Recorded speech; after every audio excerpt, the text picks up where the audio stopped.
Via the Internet, welcome to ISP Radio, your weekly source for ISP-related news, events, and interviews with industry experts. If you deliver Internet via fiber optic, wireless, coax, or any other way, you're in the right place. Chat live with us weekly via ispradio.com every Wednesday at 11 a.m. Central Time. And now a brief word from our sponsors. Streaming Link Technologies, providing ISP consulting, support, and hardware for wireless ISP. Welcome to ispradio.com, your weekly source for related news, events, and interviews with industry experts. Providing high-density, you deliver Internet via fiber optic. Advanced LLC, providing retail and wholesale advanced communication services by matching providers with your bandwidth needs. And by Sitel, providing reliability and surge suppression. And now your host for ISP Radio, Steve Grabiel and Dennis Burgess.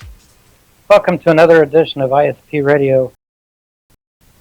Like the announcer said, I'm Steve, and I'm broadcasting from the home office here in California, and I've got Dennis, the co-host and producer of the show, broadcasting from his office in St. Louis.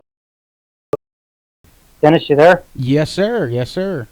So what's going on out there? Nothing really new or exciting, I imagine. Well, yeah, we got a wonderful WISPA.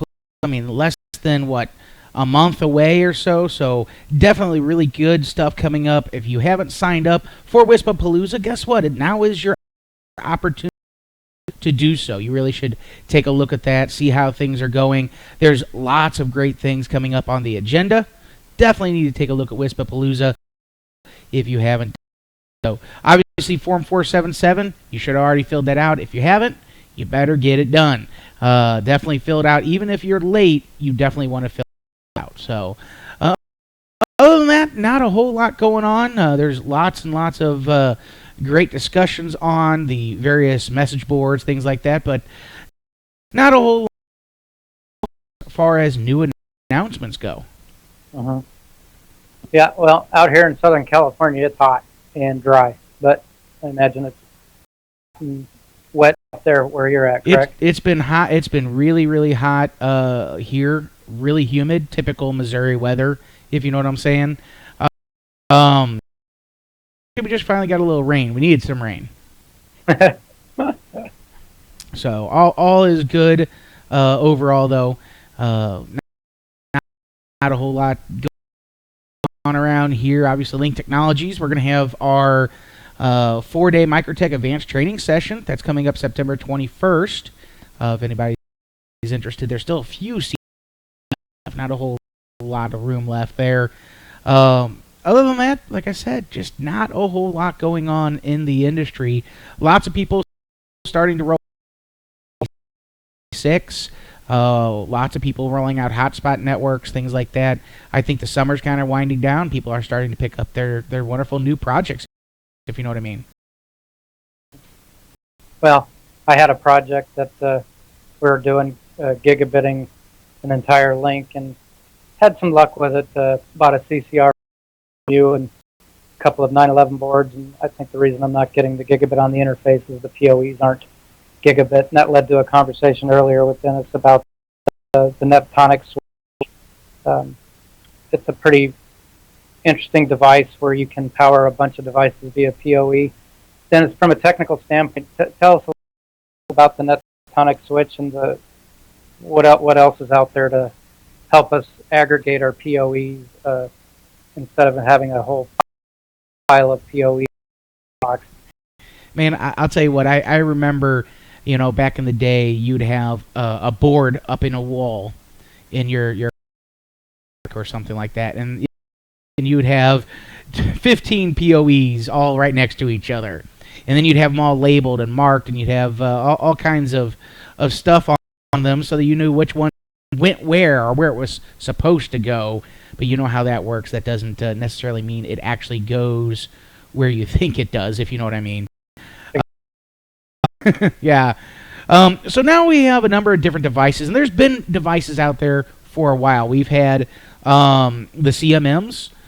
You have the Cambium product. I believe it's called the CMM. You have a number of other brands of products out there as well. And now we have Nettonics, which is a PoE switch.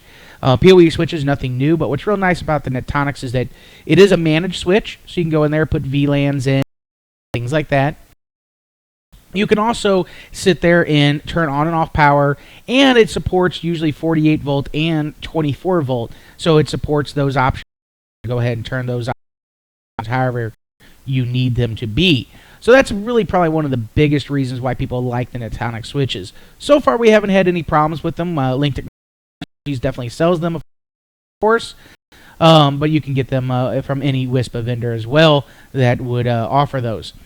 Overall, there's lots of other options. Another product we sell is some mid-span products, both gigabit, non-gigabit.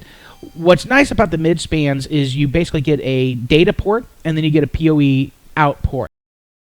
So if you're wanting to bring that onto a MikroTik router or some other device, there's the mid-span doesn't mess with it.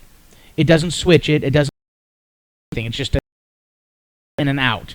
And it makes it very, very easy. And we've had one of those units, I believe we have a 12-porter, two 12-porters actually, up on our 400 up in the air in a box at 400 foot, and that's been up there probably for 3 years. So we've had really good luck with that product as well. But it really depends on your needs. If you're devices that need 50 volt or 48 volt versus just a 24 volt, then you may need to go to something like the Nettonic switch. It's a great product. There's nothing wrong with it. We've definitely had great success with it. Check it out. You can visit our website or their website and definitely check that out. But a lot of people are going to them because you do get the one. They have some smaller units, but I really think that what we find is people really are moving to the 24, the 12 port units because they want to consolidate. They want to make their cabling issues or their cabling management easier.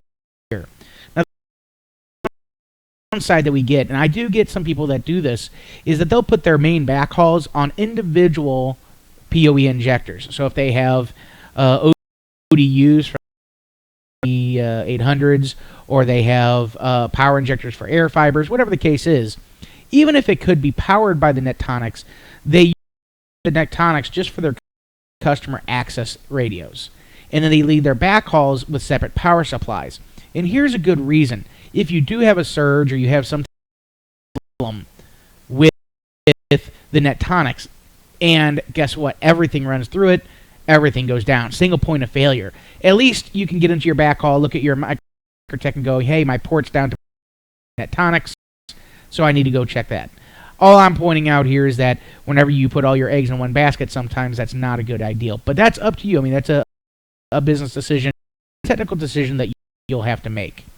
Well, hey, that's great best practices for use of these toys, and I'm learning stuff as you talk. So you mentioned something interesting. It will power an air fiber because that's a 50-volt toy. I cannot confirm that. I do remember some people putting some air fibers on them. I thought that they were powering them, but I don't use a whole lot of air fibers in our network, so I cannot sit there and I'm not going to sit there and confirm that, but I'm pretty sure that I've heard people doing that. Gotcha. Well, thanks.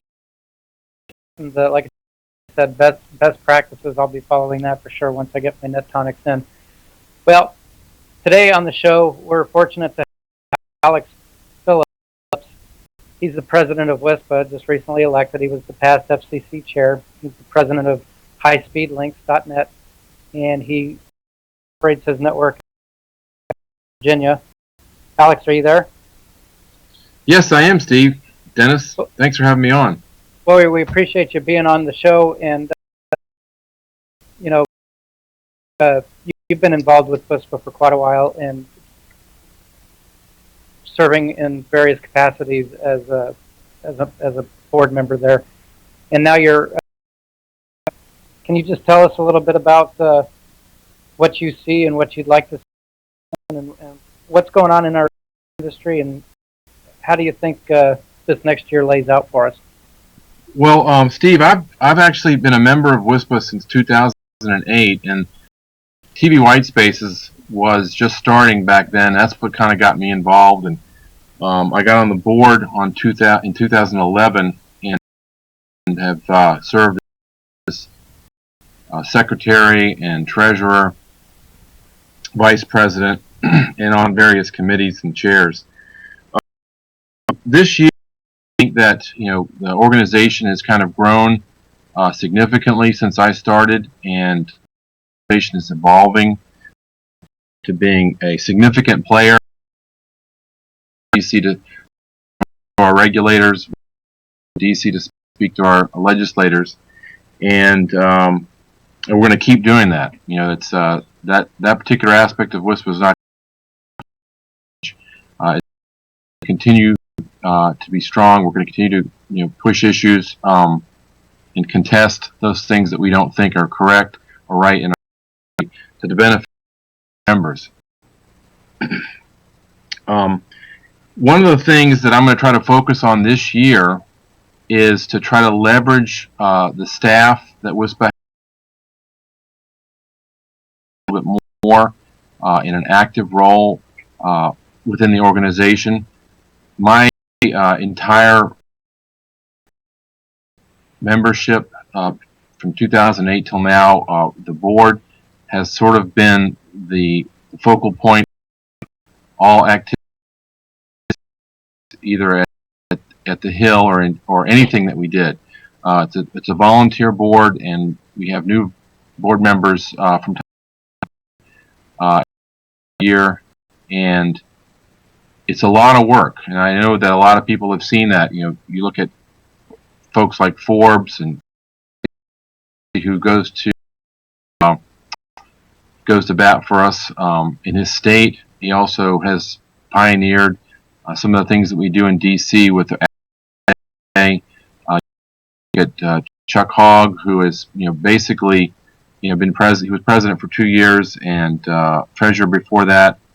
Had an impact on the organization, pushing our fiber weekend events at our shows and trying to get folks up to speed on what to do with fiber, in addition to their wireless networks. Elizabeth Bowles has been down to DC a lot, representing us on the legislature. So a lot of things are going on, but so far it's been all reliant on volunteerism from our board and some of our members. And I'm going to try to see if I can't shift that a little bit, so that looking at it long term, we need to basically start leveraging our staff more, our contractors more, in positions they're more suited, best suited to handle the tasks that we need to get done, with more oversight from the board as opposed to actively doing the work. So we're going to try to do some things differently this year. We're going to reorganize some of the committees a little bit, repurpose some of them, come up with a new committee that is going to be focused on an aspect of our industry that we have not been focused on. All the things we talk about have to do with DC, our laws, how government perceives our industry and what our impact is, but we're not really focused too much on the actual industry per se. So we're going to take some of the committees that WISPA has, vendor relations, leadership, and promotions, and try to repurpose them on as subcommittees under a new committee called Industry Development, which will be sort of the sister to Government Affairs. Government Affairs is the super committee that handles all of our relationships with the FCC under FCC committee, or legislative under legislative committee. So Industry Development will focus specifically on where is our industry going, about our industry, who is our membership, what do they do, how should they be doing things in the future, what about technology, what are our members' needs, and what should our industry partners, like our manufacturers, what should they be about doing for us to make our industry get to the next level. And so that's one of the things that I'm going to task this industry development committee in coming years to focus on that side of our member, of our organization that we really haven't focused so much on. Now, some of the benefits, information about our memberships that in our industry that'll help other companies become members, understand the growth potential of the WISP industry. It'll help the manufacturers understand the growth potential of our industry as well. So quantifying who we are and what direction sides of it. I'm hoping that we'll be able to translate. We provide information to our regulators. So far, WISPA does a lot of work with the FCC, our input and leveraging other industry data when it comes to technology. And I'm hoping that we can start developing our own information, basically create our white papers, create our own studies, create our own reports that we can reference in some of our filings at the FCC. So it's going to be pretty exciting, I think. I think you had on our show, your show last week, we had Ari Storch, who is from Cascade Strategy. He's our lobbyist. He's one of the new people, new faces that you're going to start seeing more at shows, and on the membership list about things that we're doing on that side of it. Other folks that are new, we've got a new salesperson for WISPA. You may already know her. Her name is Veronica Perrin.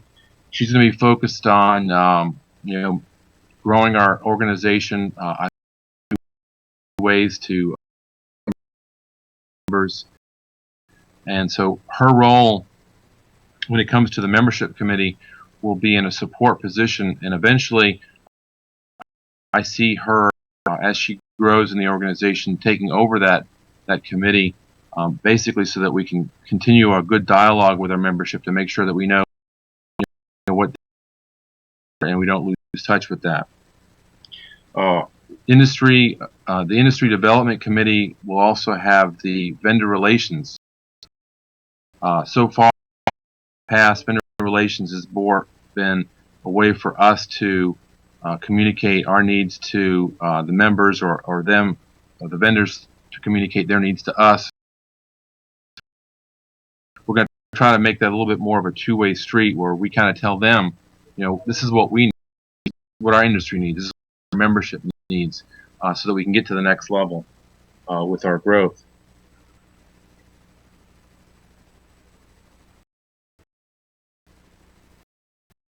So that committee that you're proposing to go forward with, it sounds great. That would be a standing committee or an ad hoc to get us through, or that would be a committee that No, I'm calling it the government affairs is considered a super committee because it has subcommittees underneath it, which are FCC and legislative as well as promotions.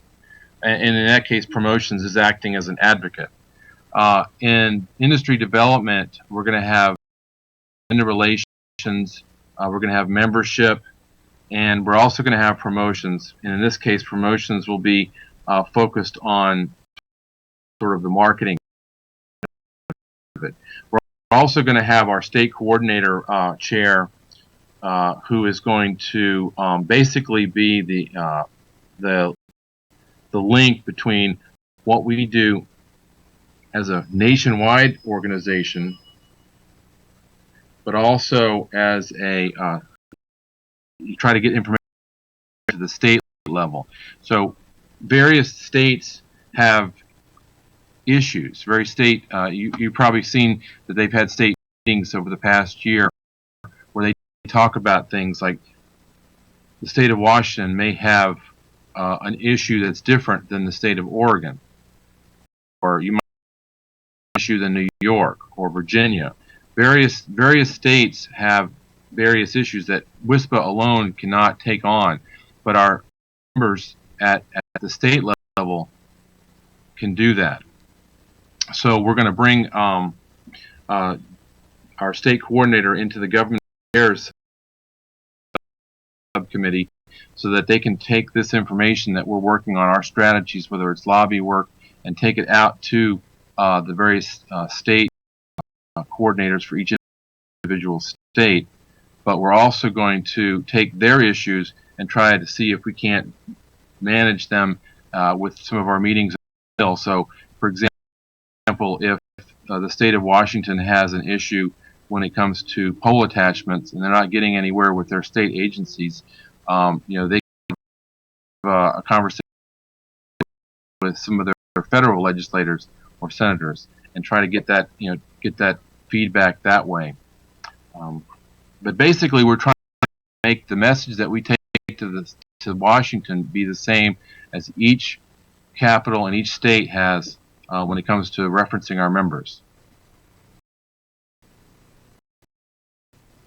Right, that's kind of what Ari was talking about last week, is one solidified voice. Yeah, it's a thing to do whenever you have all these states and you have all these people that are trying to coordinate. It gets to be a really hard thing to do, because to have all of these people working to the common good, and sometimes, as Ari said, that's very difficult to do because of so many different interests, because of so many different states, and each state has its own little window, and that's one of the definitely things that WISPA wants to do. We can start helping the people inside their own state. Yeah. Alex, let me ask you a question. You've been involved pretty heavily since '08. Commend you from my standpoint, talking to Ari, the board getting us an actual list in DC was a huge thing. That, from my opinion. But from your opinion, what in the past has WISPA done well?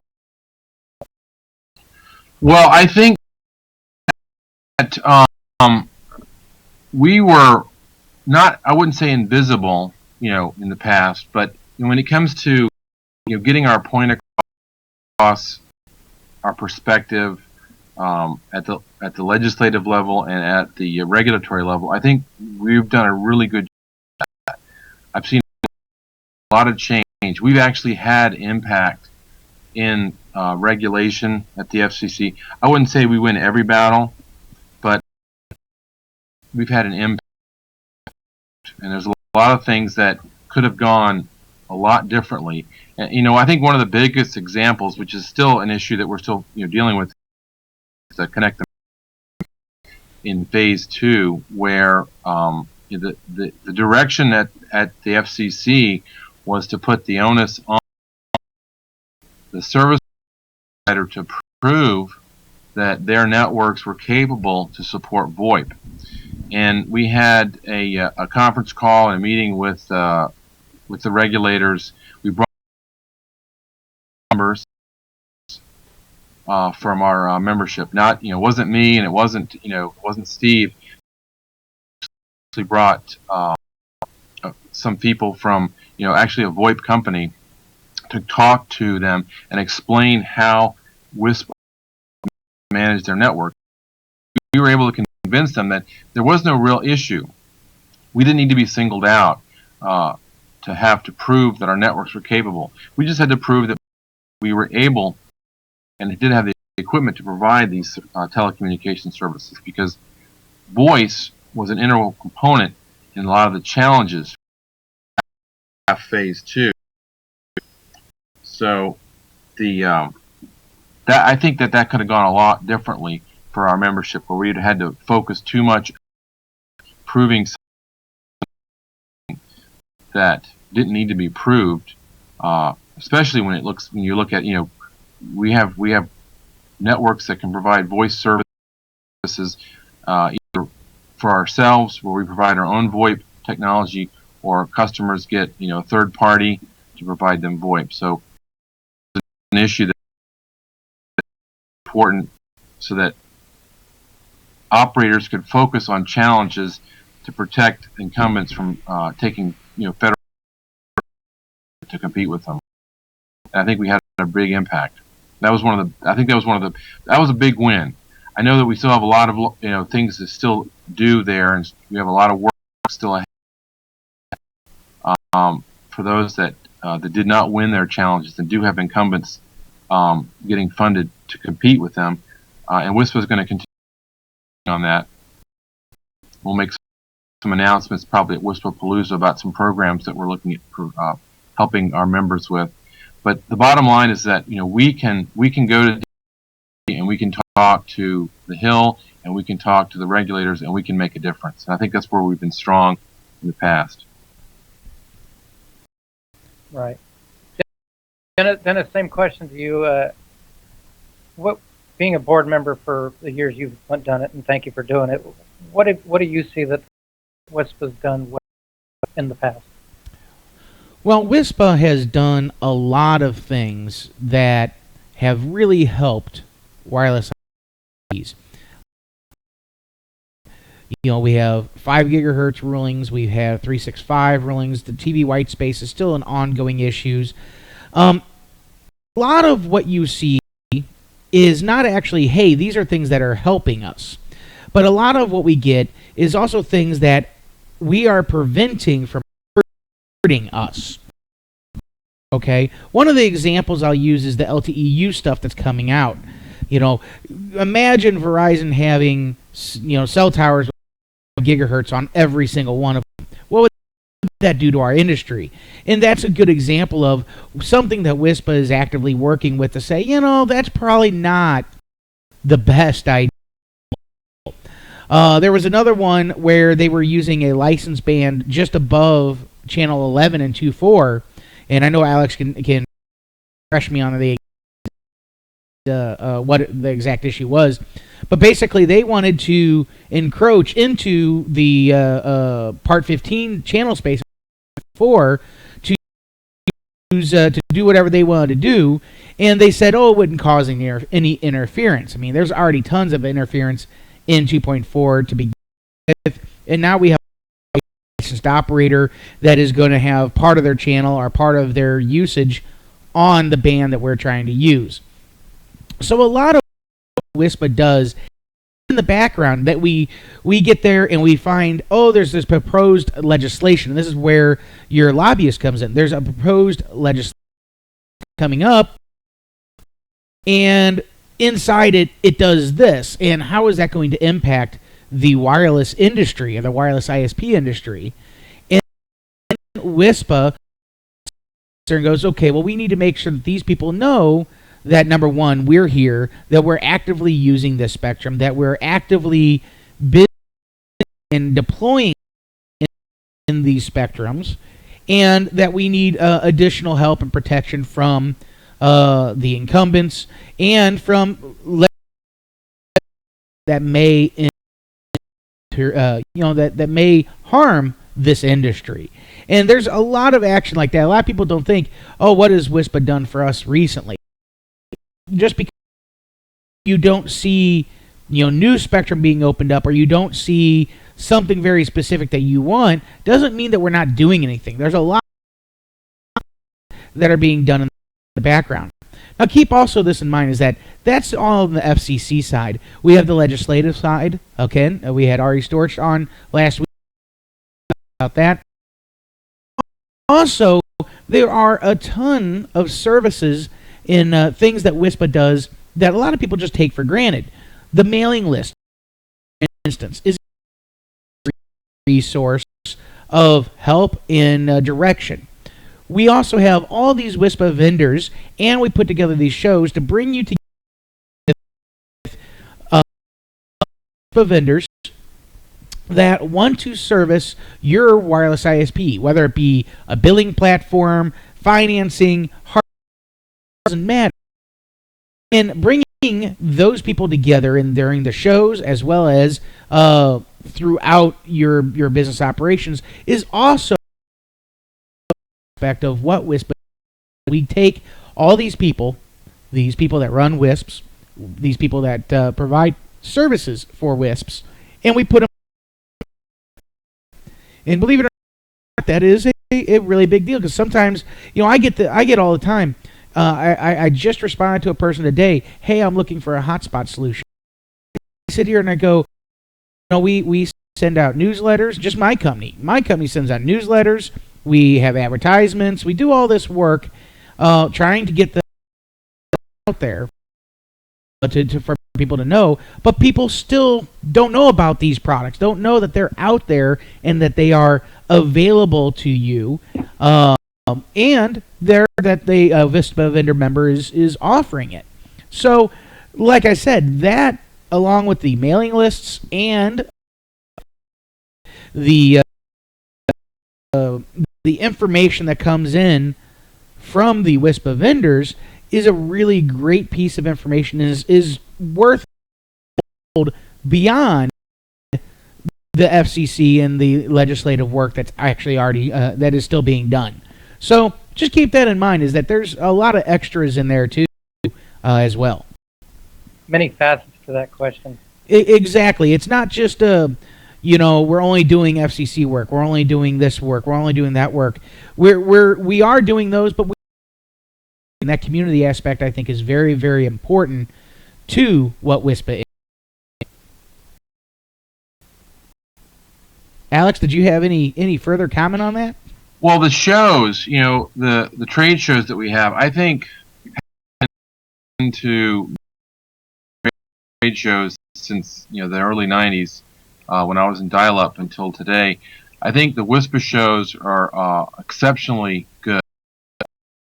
I think that folks learn a lot because the agenda committee, run by Nathan Stuke, he's a WISP operator. People in the agenda committee are in our industry in one form or fashion, so they understand, what our needs are. They're not just some guys in the room trying to come up with an agenda for of people that are going to come to a show. Every year, it seems like we drill down deeper, we get closer to really good stuff, and this year it's going to be really good.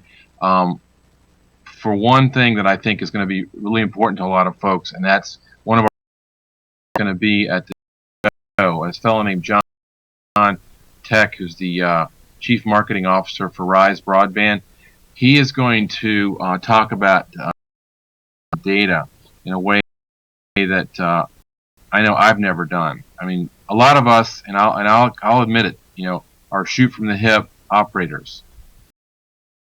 We sometimes we shoot before we even aim, but nevertheless, we hardly ever sit down and analyze the data and look at information. He's going to talk about this. He's going to have a presentation at one of the events, and you can check out the agenda to know exactly which day. But he's going to take a lot of guesswork out of customer acquisition and retention, being able to analyze your network, your billing, and your marketing data to maximize your growth. And really, that's a very hot topic. I think that people spend too much time maybe focusing on what radio they're going to put out, what where they're going to use, or what technology or frequency or spectrum, and all that's very important. But the bottom line is that growth and cash flow are what really make our industry work. Without that, no technology will make a difference. So I think thinking about coming or not sure if you're going to come to the WISPApalooza show, this one speaker will be a wealth of information for anybody who is considering to go into this industry, or if you've been in this industry for a while and you're trying to figure out what to do next as far as growing your business. John has done a lot of good work, and he's going to break it down into ways that we can understand. A lot of this stuff's so everybody, but way he'll make it easy for you. So I really do think that this is going to be a really positive thing, and that's just another example of how those have really impacted the industry because of the education, because of the sharing of information. It's all good stuff. And then there's also the relationships. People have friends. I know a lot. I know a lot of people all over the United States because of these shows, and I have long-term friendships with these people. I talk with folks from all over the country on a daily basis. Whether it's they got a question about the 3650 spectrum, the TV white space spectrum, or what's going on with regulations. Should I be filing this? Should I be paying taxes on that? And we get a lot of questions too about, hey, my local regulators, my local ordinances, or my county government has done this thing to me, and I don't know what to do. And so a lot of times just having somebody to talk to that's been there or has a little bit more time under his belt with this industry to kind of lead you to what to do next. I don't have all the answers. I'll be going to admit that. I get a lot of questions that I have to say, hey, you better talk to such and such about that. But the bottom line is that I can at least direct people, or any of the board members, Dennis and Chuck, Hogg, and some of our new board members who are just joining us. We can direct you to somebody that can help you, and that's the bottom line. We don't have to have the answer is good for. Person it's basically a market breakout session. What was the gentleman's name? John?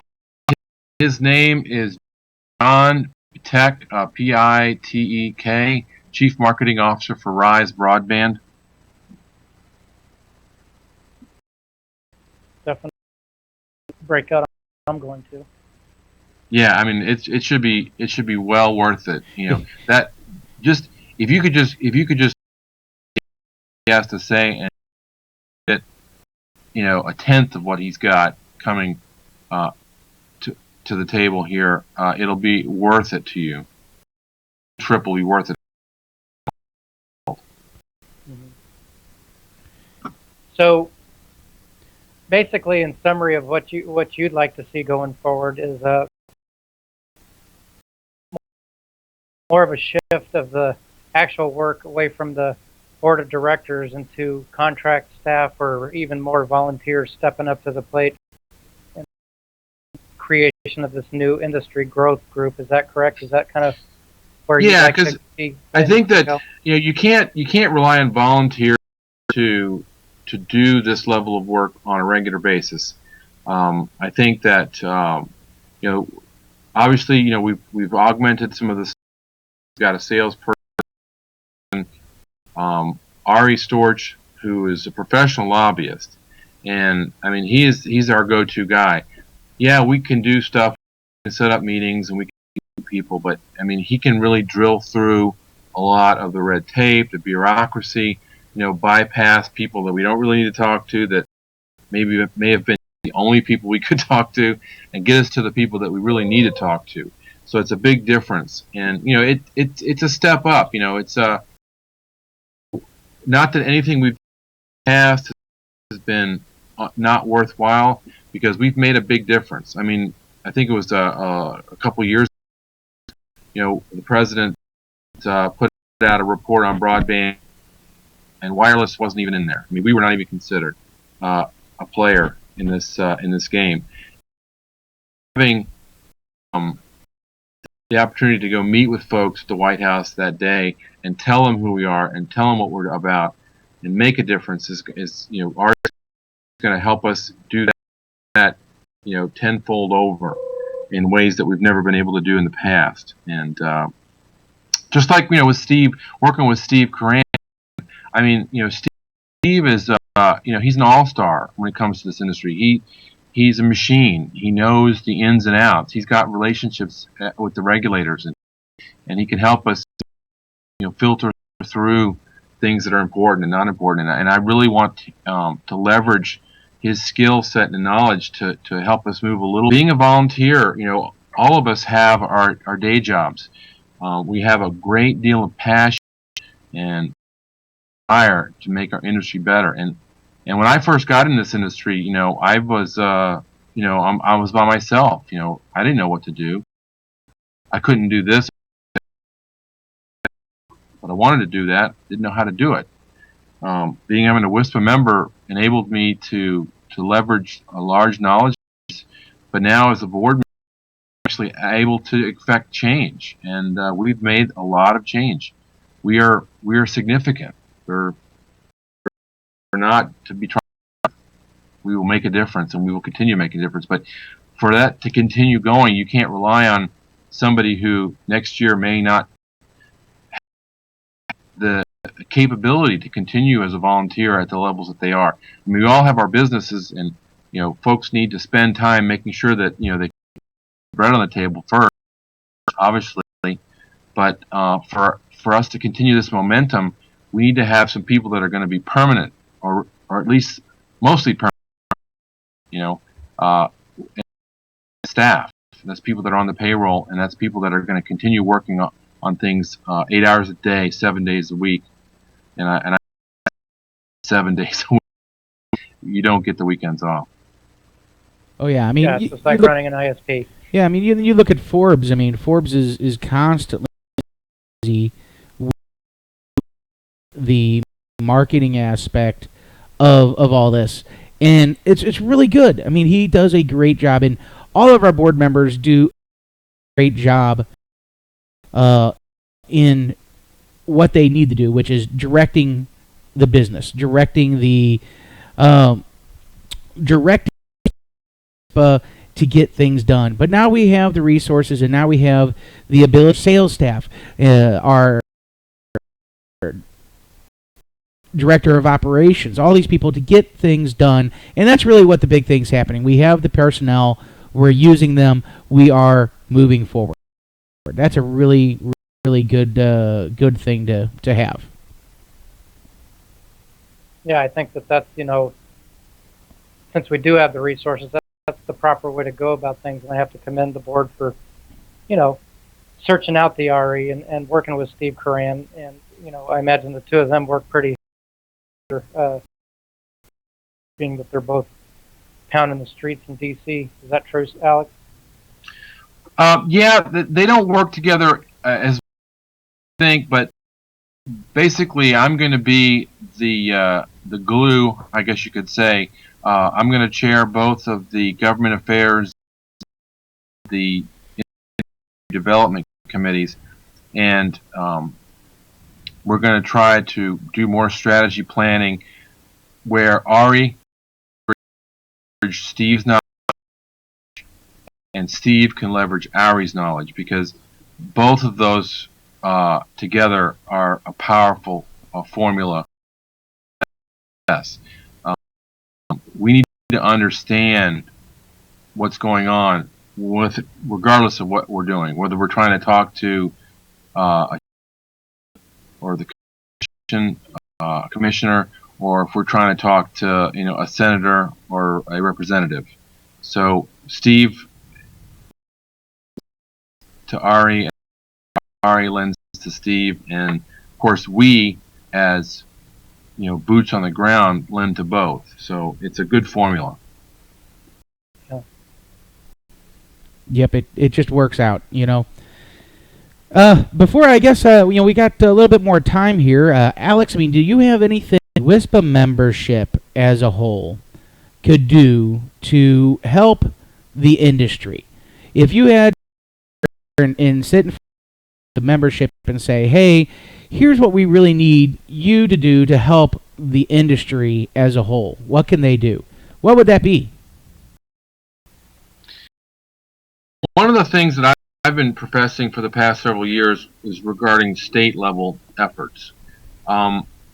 There's probably that are not members of WISPA because they don't really perceive anything we do at the national level as really being the number one issue for them.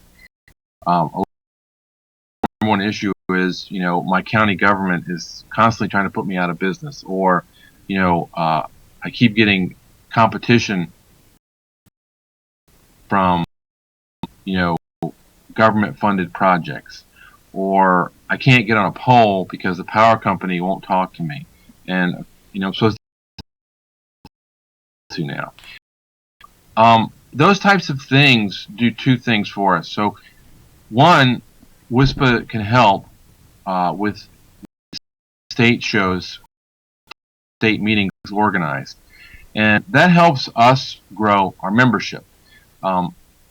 Virginia had a state meeting last year. I think it was pretty much dead on.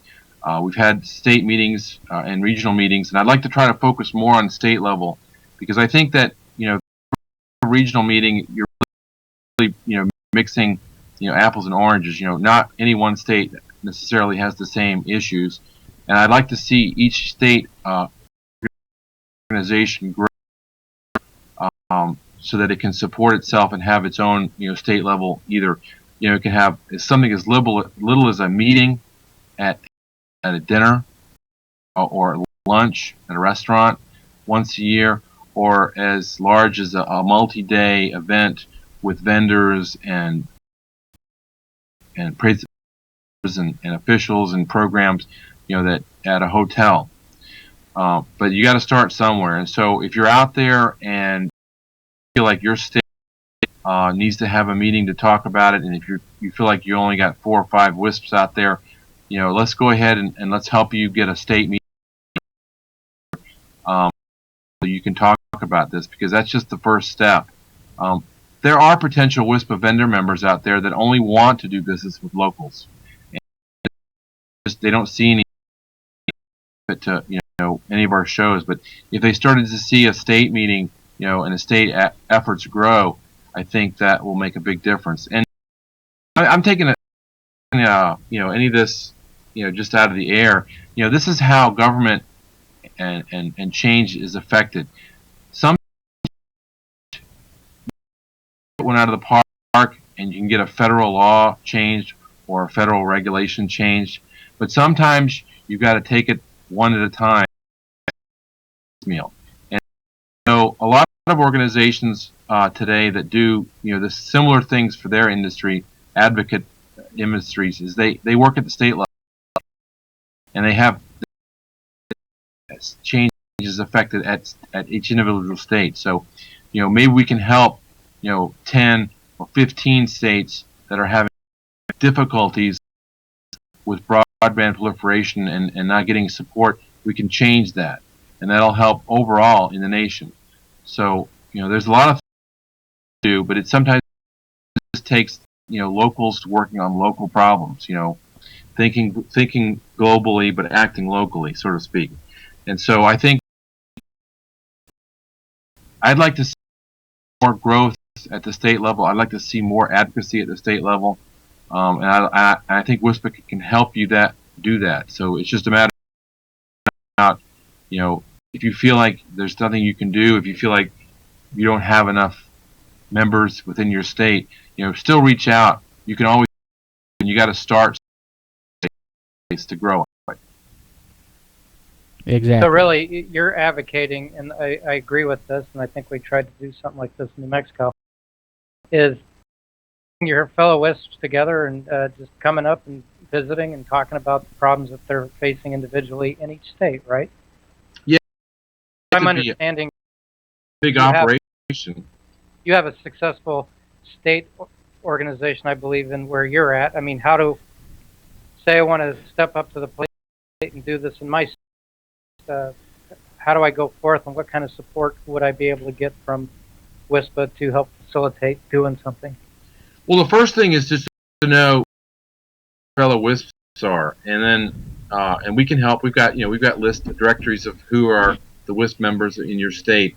Make recommendations on things. So if it's just 5 WISPA members in your state, and you want to start something, well, the first thing to do is all just plan together. You can start by talking on the phone. Hey, what do we want to do? What kind of problems do we have? Generally, the person who reaches out has something in mind. There's something that they need to fix. There's something they need to change, and we can leverage our as board members who have had to deal with stuff. I've had to deal with things at my state level, and Virginia is unusual in that there's a whole effort toward broadband deployment, and so they're not really looking at one version versus one technology or one over another. They don't really care, and there's a lot of states that are like that. But then there's a lot of states that they're completely single focus minded one thing. Some got fiber in their heads, and everything has to be fiber. If it's not fiber, they don't want to talk about it. So what do you want to do to that? You want to change that mindset. Well, the only way to change that mindset is start talking about it. Start going to your state legislators. Start talking to your governor. Start talking to your technology secretary or whoever's in charge of that for the governor. Start educating them. And so the only way you can do that is just start going. And if it's just 5 whispers getting together, going to your state capital, setting up a meeting with, to start with whoever you can set up a meeting with. If it's a secretary of technology or something like that, or if it's a specific agency that is tasked with broadband proliferation, or if you can't get a meeting with anybody, just go meet with the governor and just say, this is who we are. This is who we represent. We're members of WISPA. And this is the problem we see. And this is the problem we would like to help solve. We part of the solution. We don't want to be closed down.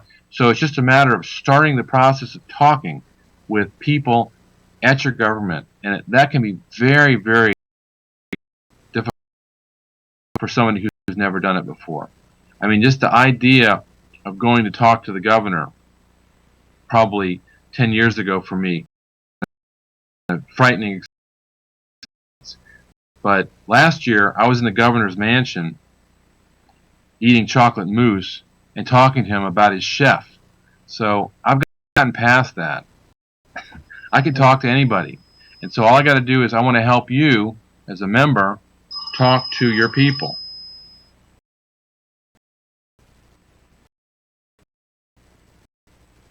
There you go. There you go. I mean, that the big thing here when we look at WISPA to begin with, we have the very first thing, and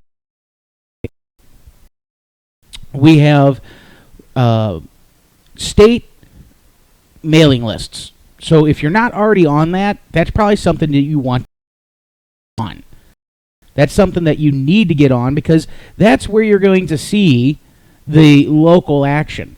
Second off, I bet you out of all those people in groups, it's easy enough. There's GoToMeeting accounts, there's free teleconferencing all day long. There's tons of them out there. Go ahead and get with these people.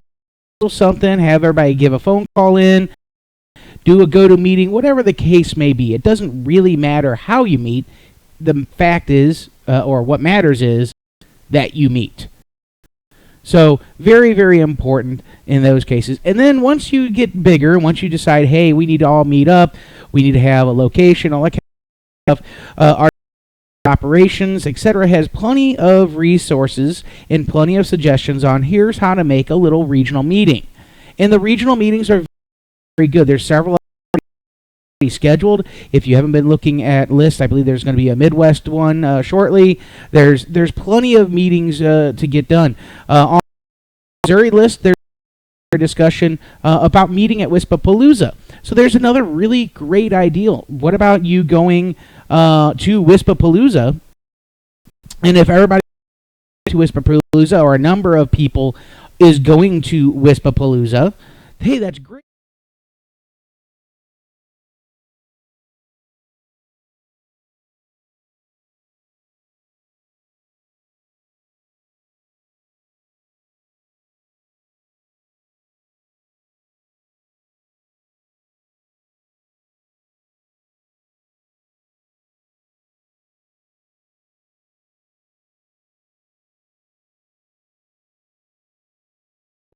Go ahead and meet together very easily and very simply. Make sense?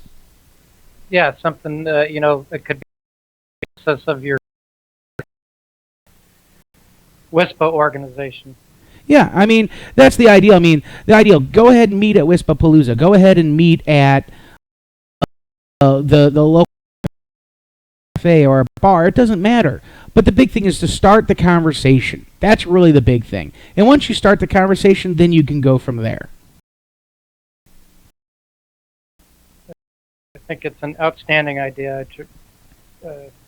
Got to find out the WISP members in New Mexico and just put that together. I mean, start with the New Mexico mailing list. You know, get on there. I don't know who's on there, but at least get on there and see who is. It's always a to start. Yeah. So in reality, Alex, that's kind of where you'd like to see the organization from a go, correct? For the benefit of the assistance. Yeah.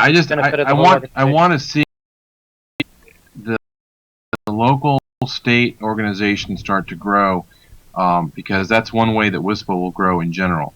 And I want them to leverage our knowledge as board members and our efforts at DC. I want them to have sort of grown and done that, and that start realizing benefits from being WISPA members that we have not been able to do in the past.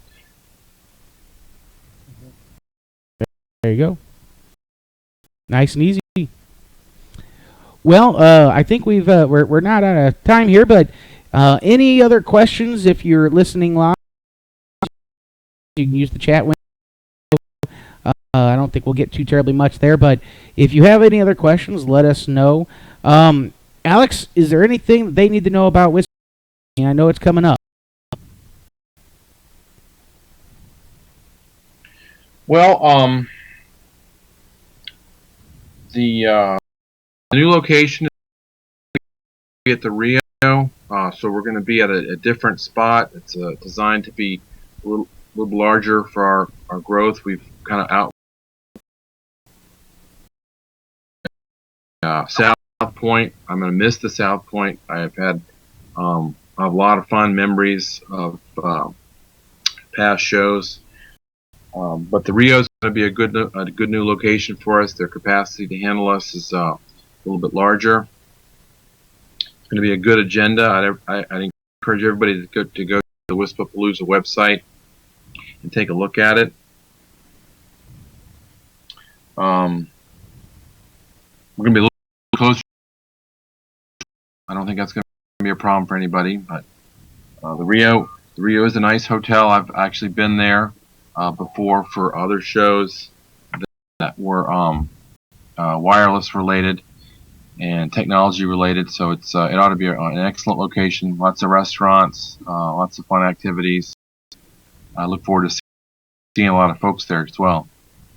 Any expectations on the growth of the show? The past 2 years, and I've been going to them, had about 1,000 2 years ago, around 1,100, 1,200 last year. Any anticipated numbers of participants this year, and has the vendor count grown as well? We have almost sold all of the slots for booze and tables, so that happened a lot more than it did last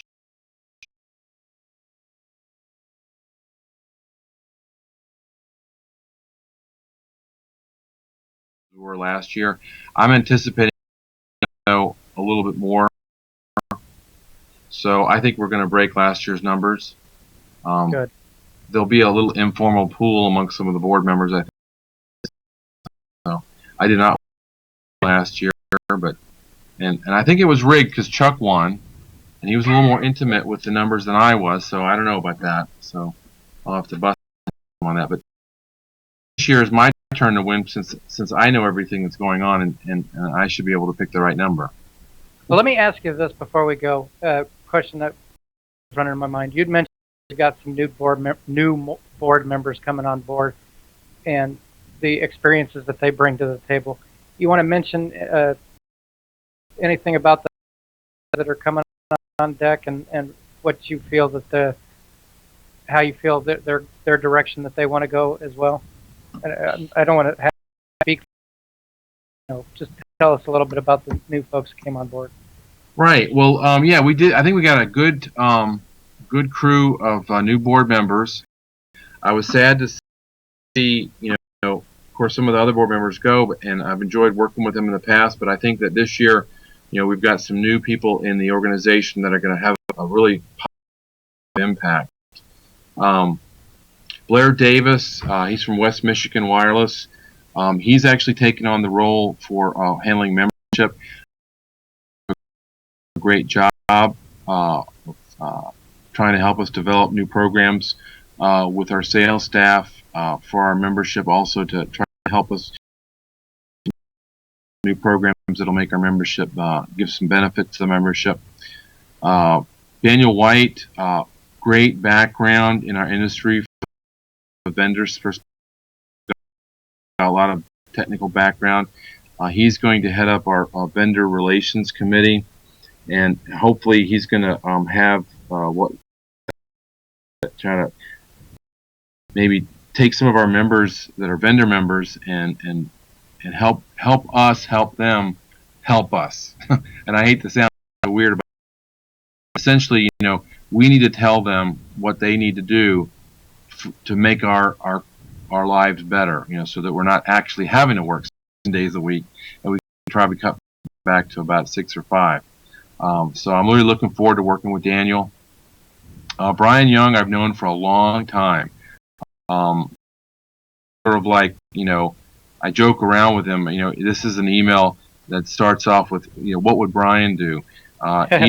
Many of you know, he's a guy. He's more than happy to talk to you about, a question whether you're buying from his company or not.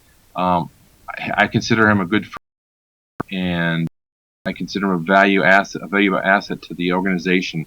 And he's been a valuable asset to the organization since before he was aboard.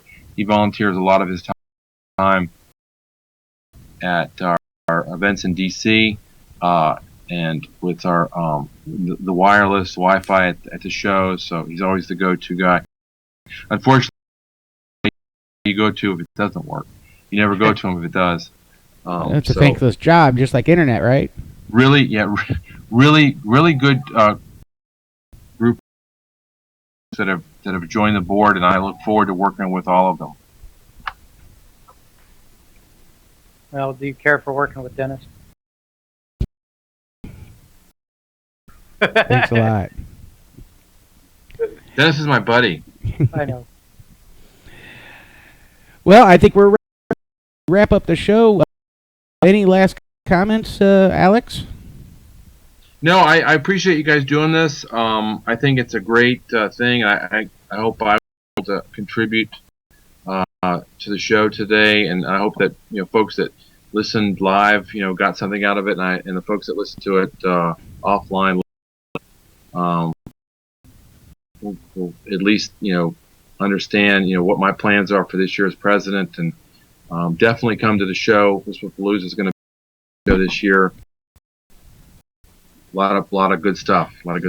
Yeah, and just so everybody knows, I have grand plans. Whether or not it actually works or not, it's another.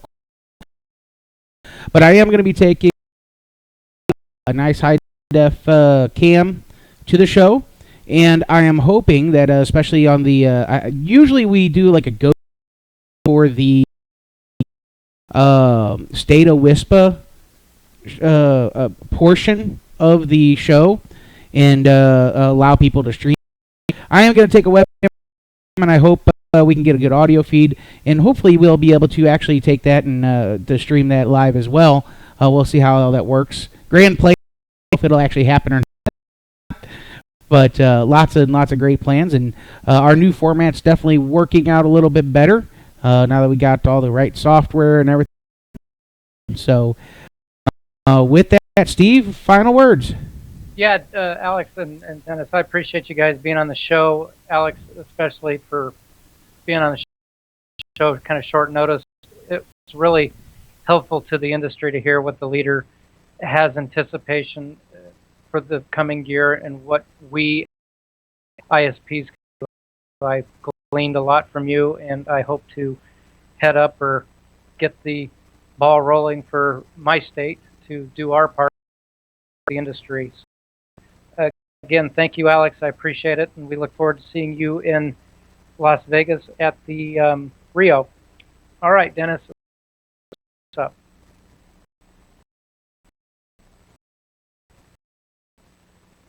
Thank you for listening to ISP Radio. We hope you've gained new insights and additional wisdom in our industry as well as your business. Please remember to visit our show sponsors via the links on ispradio.com. If you're interested in becoming a show sponsor, contact us at ispradio.com. Now go out there and push those packets as fast as you can. Good luck and Godspeed.